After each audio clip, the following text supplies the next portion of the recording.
Kieran Gilbert is at Penrith Panthers. I know it oh so well. Make sure you go outside smoking area. There's electronic roulette. There's some wonderful games there for him to play before, of course, pokey reforms change. Don't know whether we'll do any of that. He's too good a fella.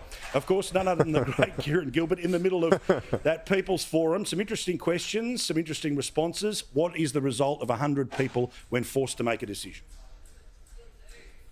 Yeah, Paul, I heard your analysis before, and I think we might see a bit of that in these numbers because 105 people in the room here, 20% still undecided. So where does that vote go? So 20% undecided, 32 to Perrottet, a clear win, Chris Minns.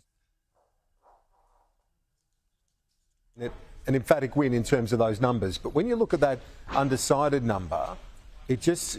And we know in Western Sydney, One Nation's up in the double digits. We've seen the polling from Andrew Clennell the last couple of days, and as you've been bringing to your viewers tonight, that One Nation number up around 15-16% in Leppington, Hornsby. Is that reflected in that number here? It's a smaller focus group, this People's Forum. Clear win for Minns, Perrottet 32. But at that overall number, Paul, it shows that a majority still not convinced by the Minns arguments, with 32 to Perrottet, 20 undecided. Having said that, Chris Minns would be delighted with those numbers, and if that's how it unfolds with our optional preferential system here in New South Wales, it'd be an emphatic win for the Labor Party on Saturday, Paul. Well, again, I bore everyone with data and all the rest of it, but data's the only way you can start to do it rather than guts, and obviously mine's quite substantial compared to yours with those rock-hard abs. Anyway, you've worked hard for them, I haven't, which is, it's a nighttime program, it's a fun one. But you've got this reality where... I like it.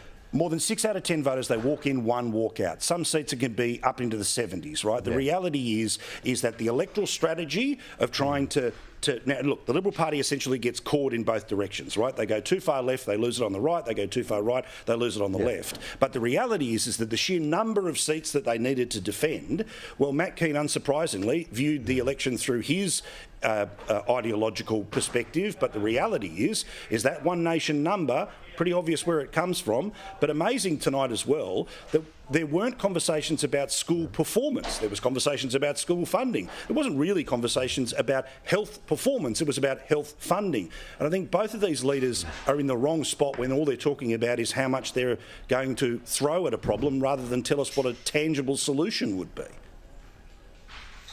Yeah, fair call. And I guess for the people in the audience, that the potent issue, and certainly talking to people before and after it, the people are hurting. The cost of living pressures are enormous. How much can a state government do to try and change that? And then you've got the fact that Perrottet, while this city has changed so dramatically, this government has had a massive impact on this state, and really a lot a lot of credit to be given to the coalition for their efforts. But after 12 years, the baggage is also quite enormous, Paul, isn't it, politically? So that's the challenge he's got to try and overcome on Saturday. You wouldn't say it's completely impossible on those numbers, 20% undecided. Who knows how that goes? And, you know, as you said, so many people go in, tick one, and then that's it, and move on. So it's harder to predict. You don't have those preference flows to rely on. And I just wonder... we know it's going to be close. Can they cling on?